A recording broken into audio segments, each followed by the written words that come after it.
How many of you have a Tammy Tattletale? The one that goes, Jeff hit me. And then you have two types of teachers. One teacher that looks around and she's already checked out, and she looks around and goes, Jeff, stop it.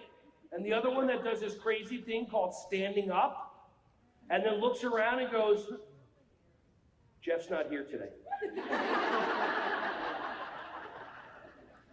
See, we talked about buttons. You think your kids push your buttons.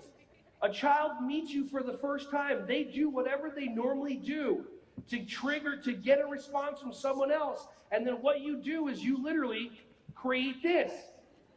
You put it on, anytime you make a sad face, an upset face, a distraught face, whatever it is, you literally put this easy button on your head, and then when a child does something, you believe the child is doing something to you, and then you believe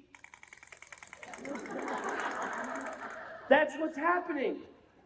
Hey everyone, thank you so much for watching my videos. Ron Schwally here. Just wanted to say I appreciate you.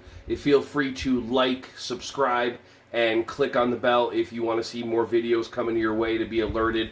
Just thank you so much, and feel free to share this content with anybody who you think would find some value from this. Have an awesome, joyous, wonderful, breath-filled rest of your day.